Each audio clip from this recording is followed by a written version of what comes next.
everyone, to today's conference call. It was announced today that legendary undefeated world champion Floyd Mayweather and Irish superstar Conor McGregor have agreed to fight in a historic pay-per-view boxing event on Saturday, August 26th in Las Vegas. Joining us on today's call is UFC President Dana White, Mayweather Promotions CEO Leonard Ellerbe, and Showtime Sports Executive Vice President and General Manager Stephen ESPINOZA. We'll go straight to questions. So, if you'd like to ask a question on today's call, please press star 1 on your telephone keypad. If you're using a speakerphone, please make sure your mute function is turned off to allow your signal to reach our equipment. Once again, that's star 1 to ask a question, and we'll pause for just a moment to allow everyone an opportunity to signal.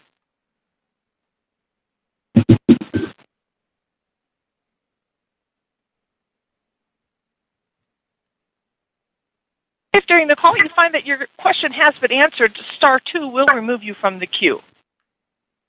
Our first question comes from Lance Pugmire with the Los Angeles Times.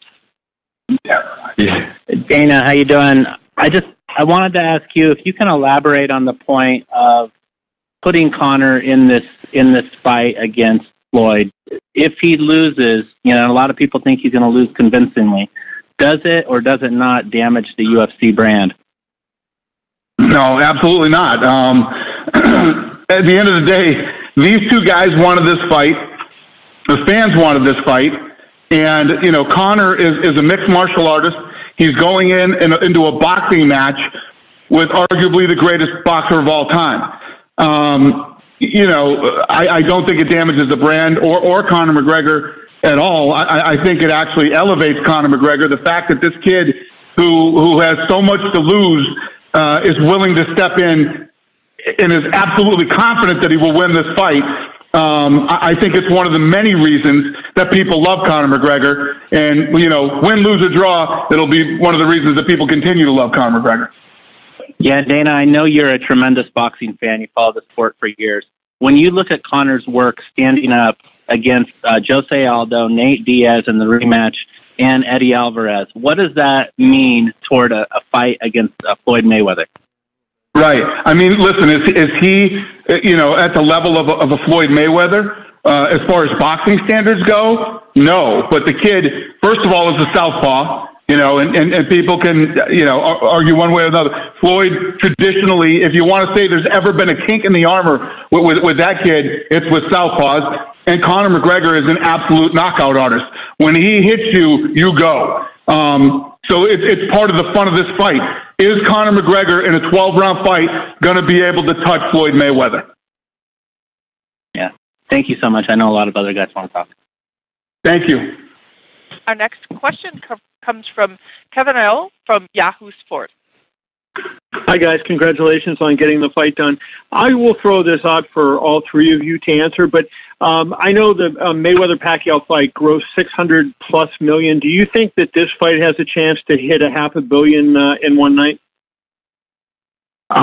Kevin, yes, of course. Why not? I mean, this is the fight. You got to understand, obviously, with Mayweather-Pacquiao, and Stephen can attest to this, is that was a fight that the fans have been talking about for years. There's not one place that I go to, that Floyd goes to, that anybody's affiliated, associated with Floyd Mayweather, that asks the question, Floyd, are you going to fight Conor McGregor? This is a very, very hot fight, and this is the fight that the fans want. It's going to be a tremendous event. The fans wanted this fight. Yeah, If we look at this, we're not only drawing fans from the universe of boxing fans and the universe of MMA fans. We've actually tapped into the audience that really doesn't follow either sport. This is such an unprecedented event, such a spectacle, that all of a sudden people who have never really been interested in either MMA or boxing are interested in this event due to the nature of the competition and the nature of these two personalities. That's an untapped part of the market that not even Mayweather-Pacquiao touched. And I think this fight is bigger globally than Mayweather-Pacquiao was. Yep. Okay, and let me, Dana, let me ask you this, if I could just follow up on that a little bit. After the after the Mayweather-Pacquiao fight, you were among the many people who were critical of the event, that, you know, they priced the tickets too high. You know, the average fan was priced out. So can you talk a little bit about what you guys are going to do on this to make sure that the average fan can afford to see the fight and, get into the arena if they want to do that type of thing? I never said that. I never said that they priced the average fan out. What I said is they couldn't have fucked this thing up worse with how late they got tickets out. I was actually a guy who bought tickets. I couldn't even get my tickets the week of the fight.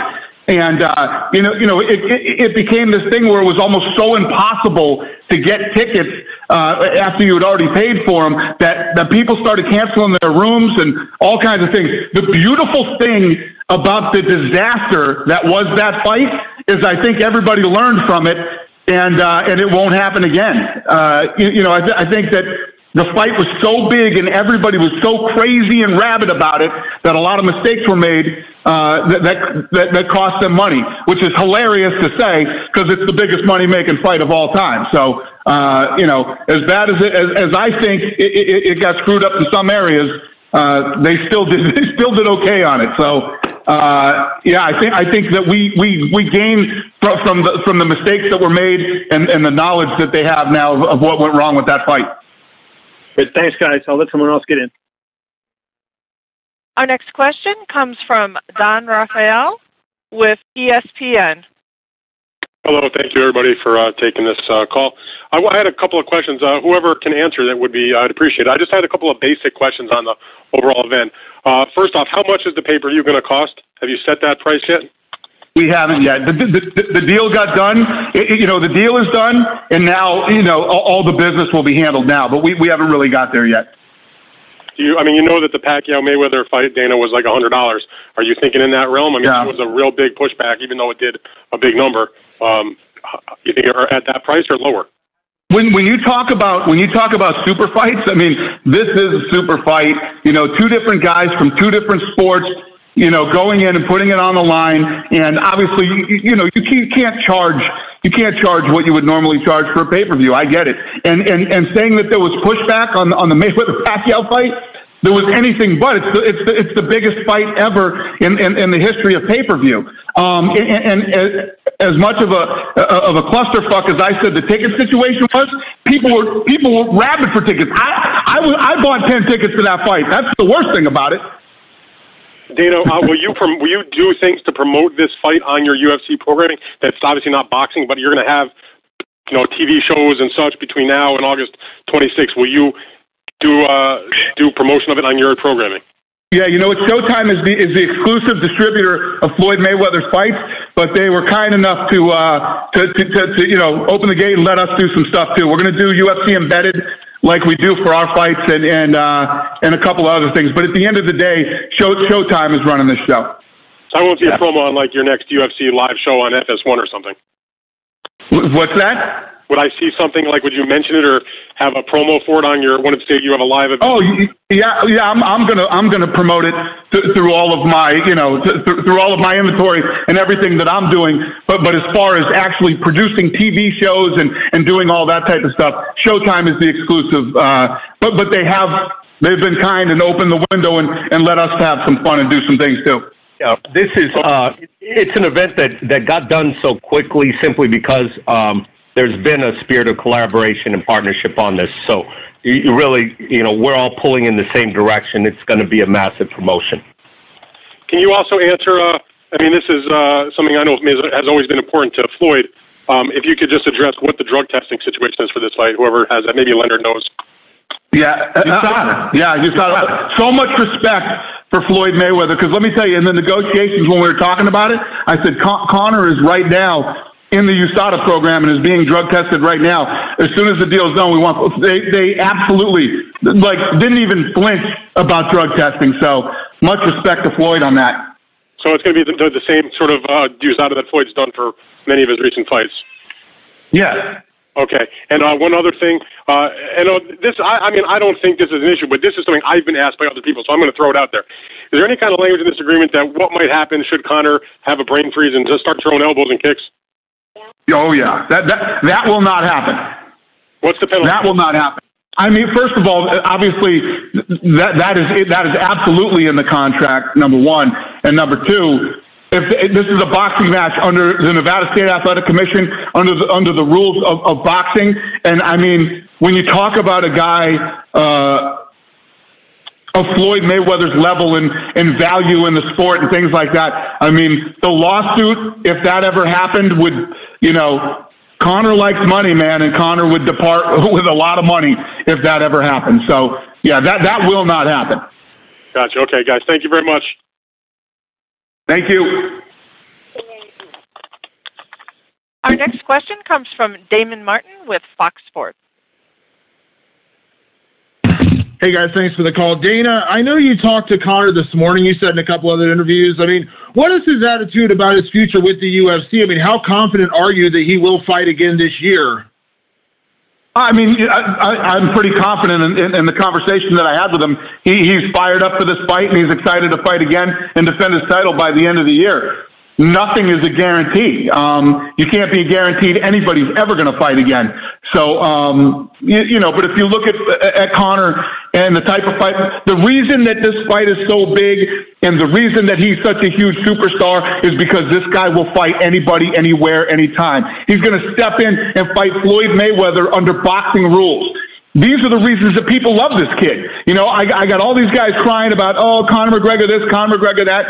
Shut up. Step up and fight like Conor McGregor fights. You know, take the big fights. When somebody falls out, you know, on 4 or 5 days, you know, he'll fight anybody. That's why people love him. If I had to tell you right here, right now, do I think Conor's coming back this year? I absolutely do. And I know you guys can't get into the financial exact arrangement that was made here. I know a lot was said about Mayweather-Pacquiao was a 60-40 split. Can you give us any kind of indication what the final number was for Mayweather and McGregor?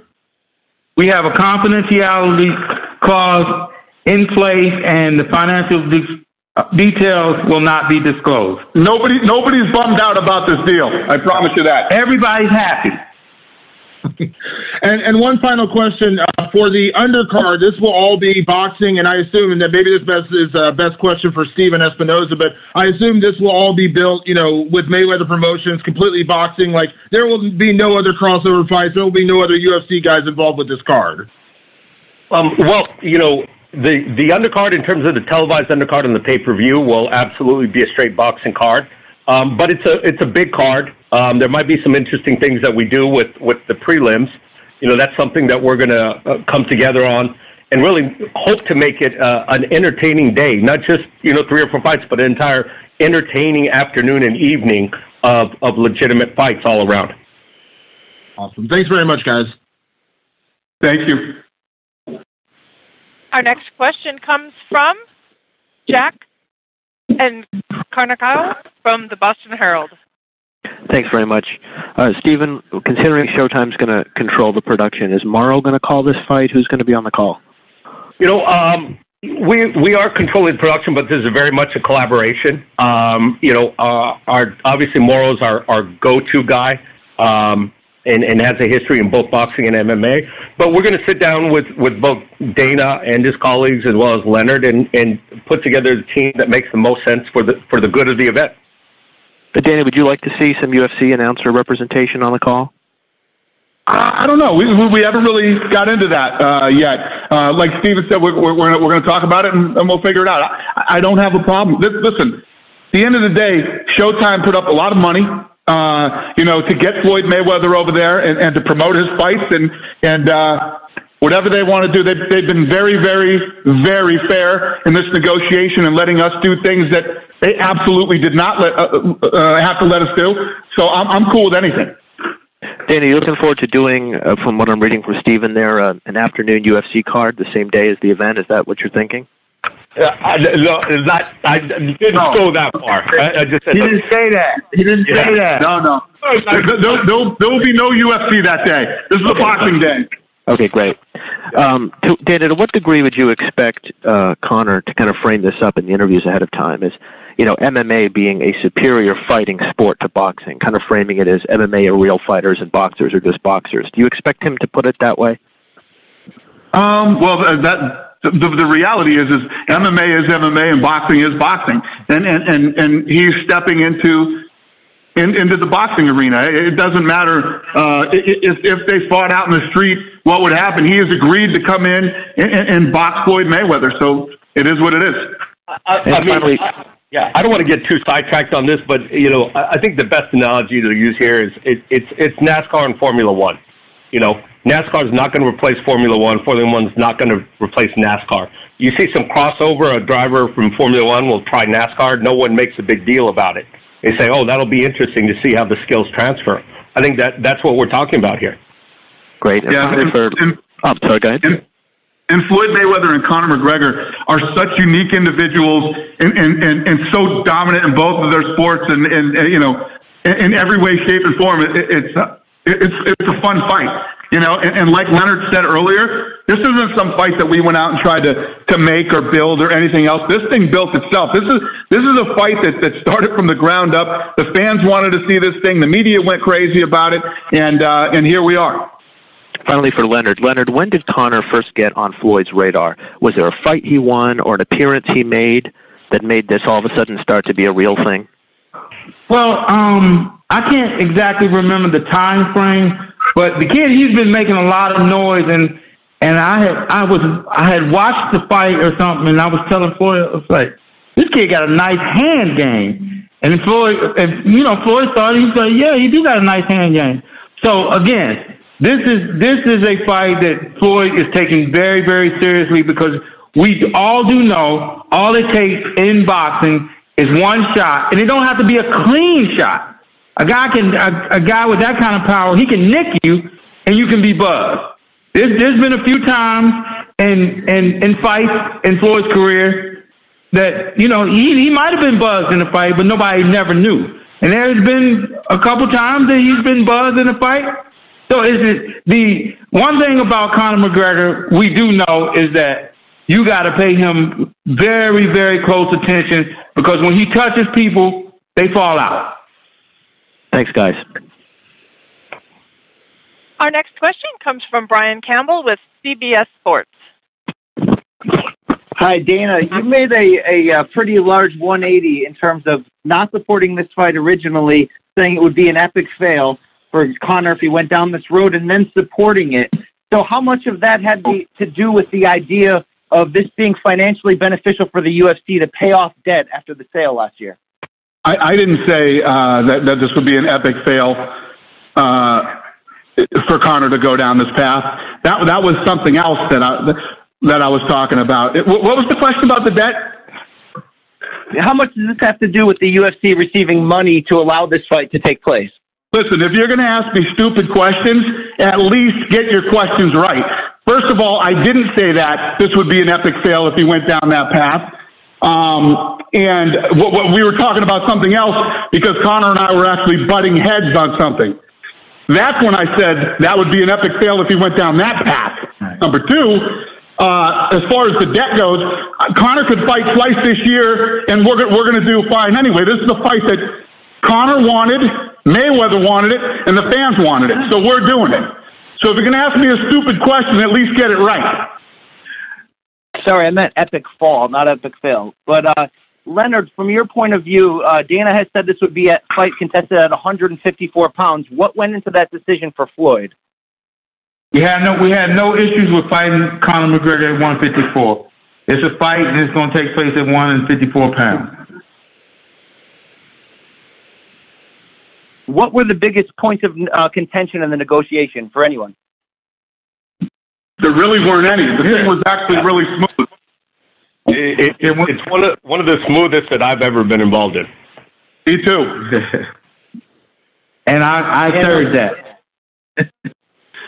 Finally, guys, question about the undercard. Are we looking at all boxing? No other UFC crossover on this? Yes, all boxing, and we'll put together we'll put together a tremendous undercard. But that's forthcoming. We're very excited again to be working. Steven, myself, Floyd. We're very excited to be working with Dana and Conor in this tremendous event. This shit is going to be fun. It's really going to be a lot of fun. and the fans. I can't wait to get started with this. Thanks, guys. Our next question comes from Lester Silva with Univision. Good evening, everyone. This question's for Leonard or Dana. You guys had mentioned that this was pretty much smooth sailing as far as putting this mega fight together. Was there an obstacle at one point where it could have jeopardized the fight, or was it just smooth throughout? No, it was ever since we sat down and seriously started talking. It's been like I think all three of us were just unanimous, and it's been one of the smoothest deals we've ever done. Good to hear. And my next question is for Dana. Now that McGregor has made the crossover and the breakthrough for going into boxing, have you been approached by other UFC fighters wanting to do the same? Yeah. And the thing is, the difference is this: Floyd Mayweather is arguably the greatest of all time in boxing. Conor McGregor is a massive star in our sport. The right fight in the right place at the right time. I thought it would be impossible to deal with Mayweather Promotions, to deal with Heyman, to deal with Showtime, and I thought it would all be an impossible deal to do. It was the right fight at the right place at the right time, and we got it done. So, yeah, I don't want to be doing this every weekend. Thank you so much, guys. Thank you. Our next question comes from Gene Wang with Washington Post. Hey, Leonard, just one quick question for you. Is this a one-and-done deal for Floyd, or would he be leaving the door open after this if he has the itch to fight more after this one? Floyd has talked nothing else other than fighting Conor McGregor. That's 100% of his focus. When I spoke to him earlier, he was actually running while he was talking to me on the phone with the cell phone in his ear. He told me, I'll call you back. Floyd's not thinking about nothing other than Conor McGregor. That's one thing I've always admired about him, is that you only can focus on what's in front of you. When you get to looking ahead or remotely considering some other shit, at this level when you're operating, you take the focus off of what it is, then you slip up and you make a mistake.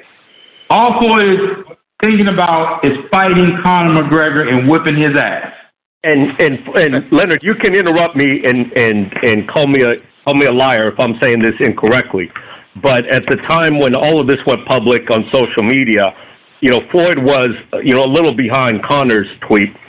Floyd was actually outrunning at the exact moment when all this burst on social media. So that was actually why he was a little bit delayed in getting it up on his social media, because he was actually running at that time. And that's exactly true. We had talked like 3 times. We talked 3 times this morning, and he wasn't finished his damn run. That's just how he is. It's like business first, and he was in the middle of his run, and he was like, I will call you back. He had somebody hand him the phone. He said, I'll call you back. I'm in the middle of my run. That's just how he is. Thank you, guys. Our next question comes from Robert Morales with LA Daily News. Hello, everybody. I have one for Stephen and for Dana, if I may. Stephen, I wanted to kind of ask you a question, kind of the reverse of what Lamb asked Dana earlier. If a guy like Conor McGregor comes in and either gives Floyd, more grief than we've seen him get against boxers, or even somehow beats him, does that hurt the boxing brand? Oh, this is not a referendum on the sport of boxing or the sport of MMA. What this is it's a competition between Floyd and Conor.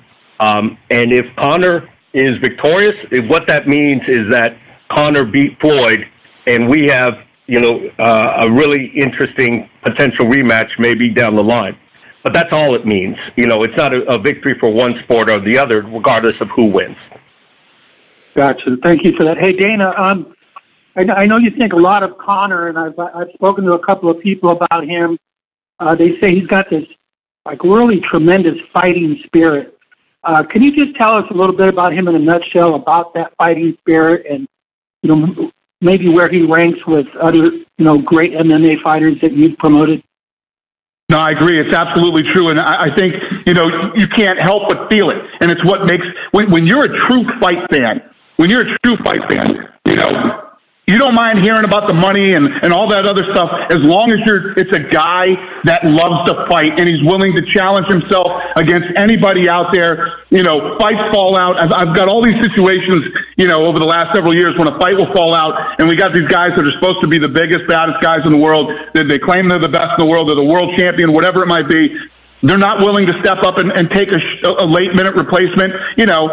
And when you're a fan, you bought tickets, you know, you got your hotels booked, or, you're planning on a party on Saturday night. When your guy steps up and fights anybody and then wins, that's the stuff that people love. And that's what the way Conor is. Conor told me this morning the McGregor clan has been taking over villages for the last 300 years, and Floyd's village is next.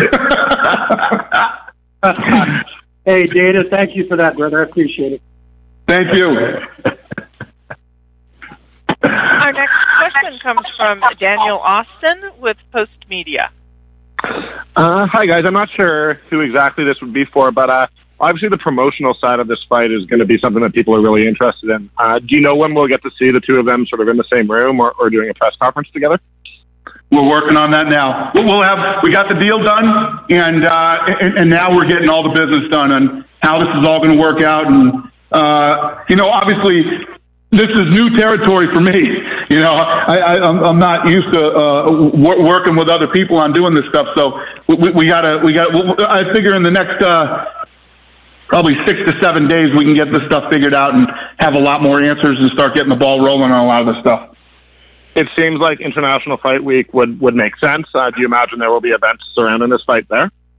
Oh, guys, listen, I hope we have our stuff together way before International Fight Week. We'll be in big trouble if that's when we're getting everything out. I expect this stuff to start moving real quick. Yeah.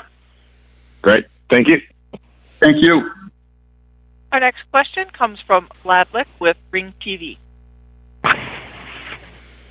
Hi, good evening, guys. First question is for Leonard. You've been involved in major promotions. When I think about the Pacquiao fight, Canelo, and then Oscar, those some major events. How will this one rank with some of the larger promotions that Mayweather Promotions have done? Well, initially, and obviously, I'm equipped to speak on that, obviously, because I've been with Floyd 21 years now. So every big event we've been out in front of. This has a different kind of feel. Only because for quite some time, and obviously with Conor McGregor not being a boxer, this is more of a mainstream global event because, again, this is something that the fans want to see, and he's done a tremendous job with promoting himself. Dana has done a tremendous job with promoting him. And like I said, he's the biggest star in their sport. So when you look on the other side, from the Floyd side, we all know what Floyd brings to the table, but it's the fans. It's the fans, the one who have demanded this because, again, and I've said this over and over, and you'll continue to hear me say it, I can't go nowhere. Floyd can't go nowhere. Any member of his team. Steven can't go anywhere. Dana can't go anywhere without people saying the same thing. Are y'all really going to make that fight? So when the fans are demanding this fight, you got to get it. You got to figure it out and get it done. And this is a total different feel from the Pacquiao fight because this is the unknown factor. The unknown factor. It's like. Again, Conor McGregor, when he steps in there, it's like his stand-up game, I'm very damn impressed with it. Because it's like, he don't even look like he throws his shots hard, but he's so slick with it. When he touches guys, even if he grazes them, it's like, excuse my French, it's like, damn, he fucked them up. And it's just like, next thing you know, they stretched out and they wobbling all around the ring. I'm like, man, he better not graze Floyd with one of them shots. Again, I've seen Floyd buzz in a fight from guys that swing wild punches. The shit happened in the Madonna fight. You know what I'm saying? And it's like, the thing what happens in these kind of fights is that, I'm a realist. Floyd is 40 years old. He's in all for a minute. He got to get his ass up. and be prepared for Conor McGregor. Conor McGregor's been active, you know what I'm saying, and he's been knocking guys out. And we'll be a bunch of damn fools to sit around and sleep on this and listen to all the bullshit that everybody else sits around and talk. Oh, well, no, Floyd's ass is getting out there and getting up, running, and he's coming. He knows Conor McGregor's coming after him, and Floyd's looking to get his ass up out of there too.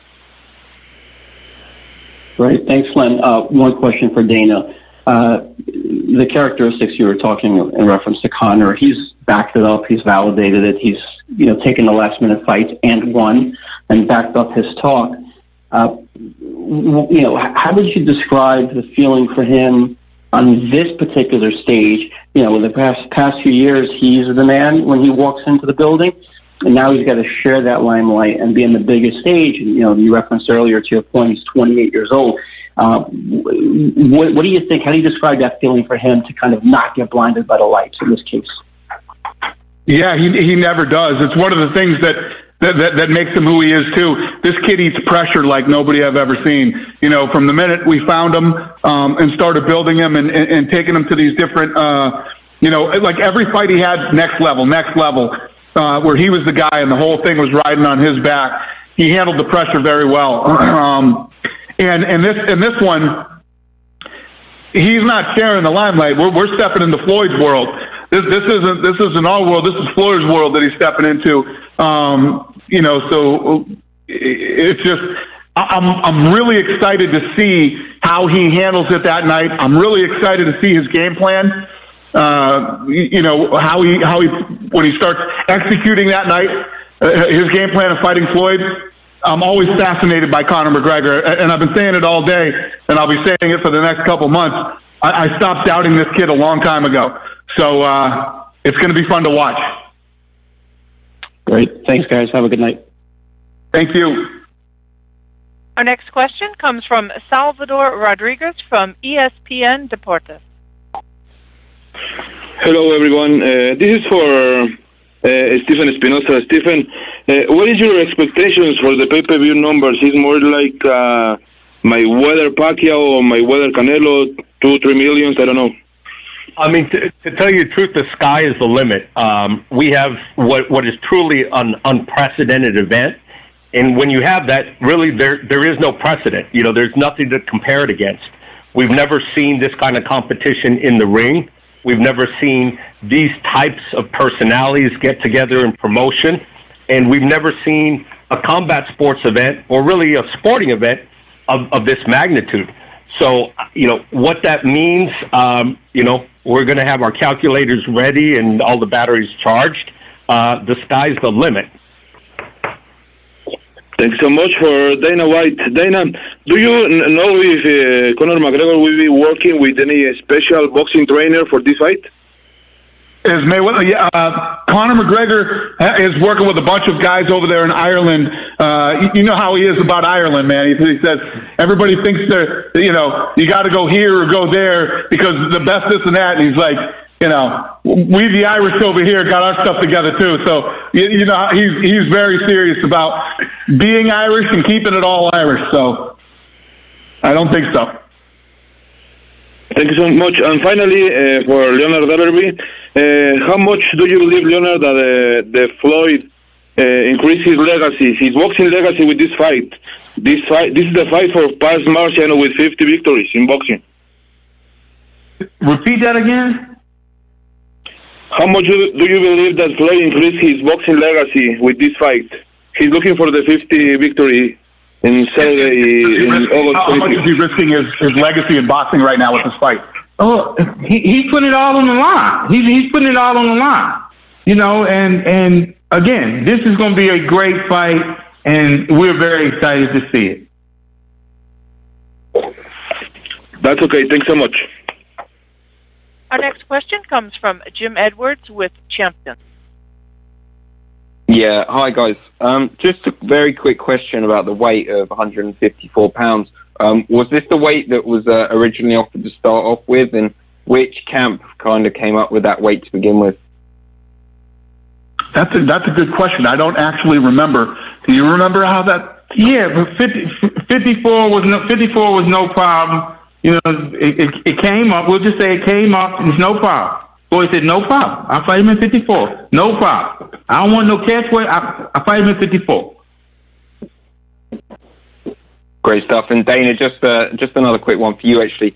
UFC 215 hasn't actually been officially announced yet. There's a lot of rumors that it's going to be in Seattle. Is this announcement going to affect that in any way, and can we still expect that pay-per-view to take place? Yeah, I don't know yet. First of all, that was never guaranteed that we were going to do that. But we were looking at Seattle and we were looking at somewhere else too. So I don't know. Okay, that's it. Cheers, guys. Thanks. Thank you, sir. And our final question tonight comes from Scott Santana with AM New York. Hey guys, this question is for anyone who can answer it. Is there any language in the agreement about a rematch? There is not. All right, that was it. Thank you guys very much. We appreciate your time, and we'll see you soon.